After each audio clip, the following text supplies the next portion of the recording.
Então, indo para essa parte aqui dos protocolos de profilaxia, uma pessoa se atentou quanto à sonda, né? Se a paciente ela está aqui, a quetiapina via oral, diazepam via sonda, então a paciente ela está usando sonda ou ela está se alimentando por via oral? Olha o primeiro erro aí de prescrição, tá? O primeiro não, acho que é o terceiro já, né? Já não baixa a dose dos antibióticos e agora isso aqui também. Algo que a gente sempre tem que avaliar é quanto à capacidade de deglutição do paciente, principalmente nos pacientes idosos. Então, se a paciente ela tem uma capacidade, ela está com a via oral preservada, não tem para que passar uma sonda. Mas aí, qual foi a cirurgia que ela passou? Um carcinoma cervical, né? Então, removeu alguma parte ali do órgão intestinal da paciente, pode ser que ela precisaria de uma sonda ou não. Então, com essas informações de início, se ela está com a via oral, ok, mas se ela passasse por jejum antes, né, da cirurgia, porque a região que foi feita a cirurgia precisava desse jejum, mas ainda assim eu ficaria em dúvida se realmente eu não conseguiria passar da sonda para a via oral, já que a paciente está com a via oral preservada, tá? Outra coisa, pacientes idosos, benzodiazepínicos, lembram da lista dos critérios de Beers? Não é indicado, pessoal, tá? É só em casos que a gente tem que usar e usa com cautela com manutenção. Então, o diazepam não seria indicado para essa paciente que está aí com 84 anos. Além como essa faz parte do protocolo de prevenção do risco de queda. Mesmo assim, tá? A clínica ela é soberana, por mais que exista um protocolo na instituição que fala que todo paciente que interna, que tem que fazer cirurgia, tem que ter o medicamento XY, ainda assim a gente precisa avaliar a individualidade de cada paciente que nós estamos ali atendendo. Então, quetiapina com diazepam tem uma interação gigante e essa paciente vai ficar dormindo o tempo inteiro, né? E, inclusive, pode até causar uma sedação por conta da idade, né, dessa paciente e do sistema fisiológico mesmo da pessoa mais idosa. Então, aqui é outra coisa para a gente ficar de olho. O próximo que já falaram aqui, a dose do Clexane e enoxaparina. Geralmente, a dose profilática, né, de pacientes que têm aí o IMC até 25, se eu não me engano, é de 20 miligramas uma vez por dia, tá? De 12 em 12 é o outro, que é a heparina sódica. Tá? E aí você coloca, se não me engano, 15, 15 mil unidades, 15 mil, e eu não lembro muito bem, de 12 em 12 horas. Então, essa dose aqui, ela já está em dose de tratamento. E a paciente, até onde eu vi, né, naquele caso, nas informações que nós temos, ela não tem um problema de tromboembolismo, ela não tem nenhum problema circulatório, aparentemente, tá? Então, quando a gente entra com a profilaxia de tromboembolismo, esse Clexane ou enoxaparina precisaria ser de 24 em 24 horas, tá bom, gente? E aqui eu coloquei outra coisa, que o Clexane, né, é o nome comercial do medicamento. Lembrando que essa paciente está no SUS, e no SUS não é permitido, então, a prescrição do nome comercial. Por mais que a gente já esteja acostumado a chamar a inoxaparina de Clexane, mas no SUS tem que ter esse cuidado, tá? O que mais? Profilaxia de lesão aguda da mucosa gástrica, que seria como que chama, gente, antigamente? Úlcera gástrica. Hoje não se usa mais esse termo úlcera, e sim lesão aguda da mucosa gástrica. O omeprazol, será que ela tem indicação? Porque todo mundo hoje usa omeprazol, né? Principalmente os pacientes mais idosos. Mas será que as pessoas têm indicação mesmo? Então vamos avaliar esse protocolo, tá? O que mais vocês estão falando aqui? Ah, não, é só a lista de presença, beleza. Então, gente, então, a gente voltando lá para o caso dos antimicrobianos, eu trago essa tabela que talvez vocês já tenham contato com ela, já viram em algum lugar, que ela basicamente fala como que os antibióticos, em termos de espectro das bactérias, eles vão atuar. Então, nós temos aqui do lado esquerdo as bactérias gram-positivas, no meio gram-negativo, e do lado direito os micróbios anaeróbios, tá? Ui, desculpem. E falando em aspecto da bactéria, quando a gente fala de uma bactéria gram-positiva, a gram-positiva ela vai estar mais presente em mucosas e superfícies, então na pele, mucosa oral e por aí vai.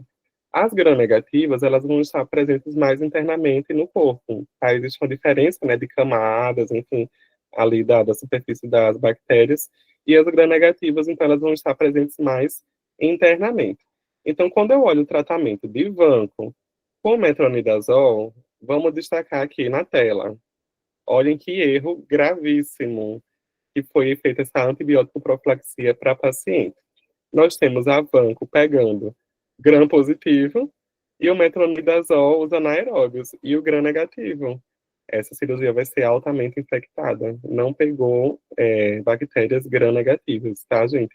Então, fiquem atentos à prescrição de antibióticos, mesmo em cuidados paliativos, porque algumas pessoas acham que o cuidado paliativo é quando o paciente já está nas últimas, já não tem o que fazer. Então, inclusive, alguns médicos, né, mais tradicionalistas, eles não vão nem querer fazer exame na paciente, ou até mesmo passar antibiótico, tá? Eu já vi isso muito na prática. É uma pena, né, que ainda existam profissionais que não tem esse olhar holístico para o paciente, então você vai deixar o paciente pegar uma infecção e morrer daquela infecção, não é bem assim o que o cuidado paliativo ele prega, tá? Já vocês vão ter mais um pouco de noção. Então, gente, isso aqui é um erro gravíssimo, tá?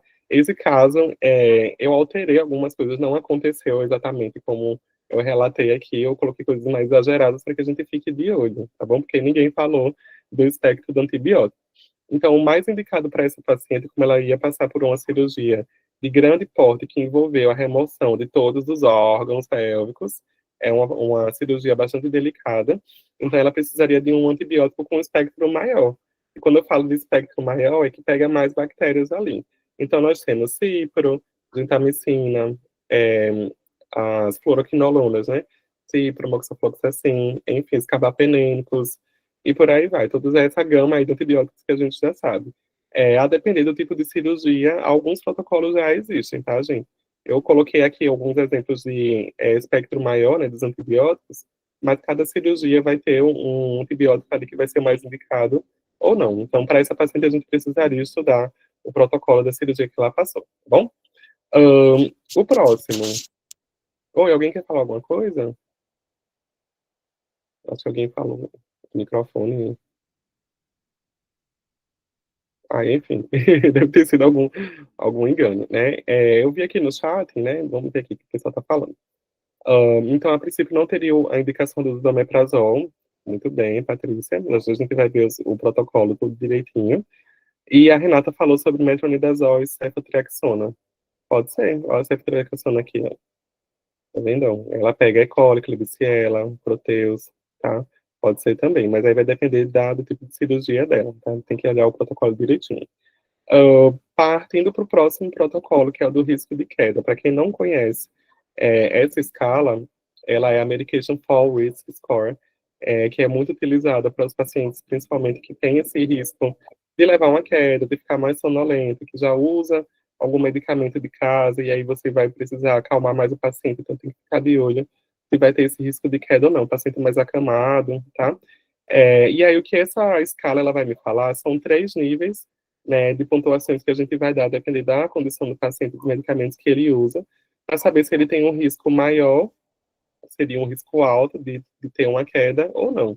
Então, para essa paciente, como eu não tive acesso dos medicamentos que ela fazia uso antes, eu só sei o que ela usa agora, né, que seria o diazepam e a quetiapina, vamos ver se ela tem um risco de queda ou não. Então, para essa primeira categoria, que seriam opioides, antipsicóticos, anticonvulsivantes, ela faz uso de algum desses? No relato não tem nada, então ela não usa, tá? Vamos para o segundo nível. Antihipertensivo, medicamento para doença cardiovascular, antiarrítmico, antidepressivo. Tem alguma coisa que fala que ela usa? Também não. O relato ele é muito pobre. Então, não pontua no 2 também. E o 1, que seria os diuréticos, também não faz uso. Então, essa paciente, como eu não tive acesso aos medicamentos que ela já faz uso em casa, ela tem risco zero de queda. Por quê? Primeiro, ela estava em bom estado geral, lúcida, orientada em tempo e espaço, e chegou deambulando no hospital. Então, ela não tem risco de queda nenhum, ela não precisaria entrar nesse protocolo do risco de queda de início, tá, pessoal? O que mais colocaram aqui, ó? No caso, teria que fazer uma conciliação muito bem para avaliar melhor esse risco. Exatamente. Um dos serviços que o farmacêutico clínico faz é a conciliação de medicamentos para poder, então, avaliar, saber se o que é que ela usa em casa, porque provavelmente uma pessoa com 84 anos vai fazer uso de, no mínimo, um medicamento, né? Então, como a gente não tinha acesso à história dela, o farmacêutico ele pode chegar a investigar e reavaliar esse risco, tá bom? Muito bem, viu? Parabéns pela sugestão.